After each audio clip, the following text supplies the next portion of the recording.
Ayan, pagtitimpla ko nga pala si wifey ng Amazing Pure Organic Barley kasi medyo mataas yung BP niya. Ayan, nakakatulong din kasi to sa pagpapaba pa ng blood pressure. So, ayan. Nagtitimpla ko lang siya ng isang sachet. So, pwede to sa cold and warm water. Ayan, tapos mas maganda tong inumin sa umaga, morning.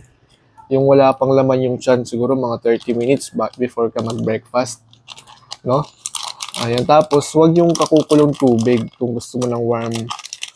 Pwede naman siya pag nakulo na, tapos medyo hayaan mo lang yung tubig, palamigin mo muna ng konti, tsaka mo siya itimpla rito. Kasi ngayon ang gusto ni wife is yung ito, malamig na tubig lang. Kasi kahit malamig na tubig, ano siya, natutunaw yung pinaka-powder niya. Hindi siya mahirap tunawin. Ang ganda nito kasi talagang ano siya eh, pure organic barley. 68 micronutrients ba naman eh. So, ang dami talagang health benefits nito. So, maganda to kasi for detoxification, body cleansing, sa may mga, tag ito, kapag yung may mga menstruation, ano bang tawag doon, kapag yung sumasakit yung puson or yung mga irregular, ayan, nakakatulong din to. So, sa kanya to, kay wife ito naman yung akin ngayon. So, ma-barley gummies. So, ayan.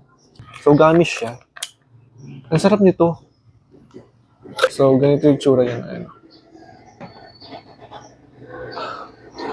Ayan siya. Okay, di ba?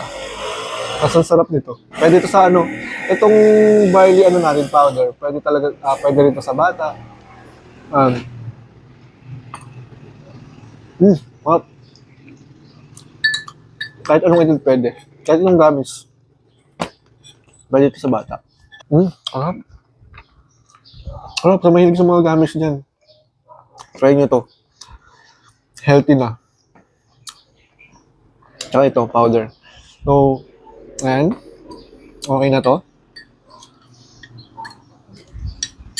Hatid ko muna sa kanya. Bibigay ko na kasi para ano, may alam niya na.